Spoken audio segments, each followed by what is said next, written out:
L'impression qu'on a avec un peu de recul, c'est que l'autorité palestinienne a été gavée de financement extérieur. Alors déjà, c'est faux, c'est pas gavé, mais surtout cet argent, comme on est pris dans une dépendance au marché israélien, revient à Israël. La proportion de l'aide étrangère qui passe par les caisses de l'autorité palestinienne, mais qui in fine arrive dans les caisses des entreprises israéliennes, est délirante.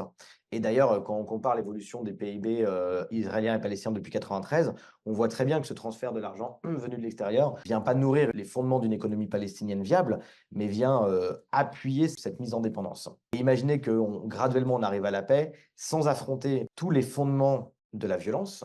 On a sciemment décidé de ne pas les aborder dans ce processus de paix. Il y a un discours de la paix qui s'est transformé en discours de pacification forcée. Quand on parle de la coopération sécuritaire, on va polisser les modes de contestation d'une population à l'égard d'une occupation, on va l'encadrer et puis l'autorité va y trouver elle-même son compte parce que les quelques prébendes dont on peut imaginer disposer dans ce processus sont captées par la classe dirigeante de l'autorité où son maintien plus exactement est confondu avec le projet politique. Ni le projet de Trump aujourd'hui, ni la question de l'aide internationale pendant les 30 dernières années, c'est l'exacte copie du mandat britannique. Par contre, c'est la poursuite de cette histoire de la dépossession et de l'impunité à l'égard de la poursuite de la colonisation. Et c'est absolument frappant, je pense, aujourd'hui, de parler de cette impunité, c'est que ne pas vouloir caractériser ce qui se joue et essayer de trouver des remèdes à quelque chose dont on a posé un mauvais diagnostic.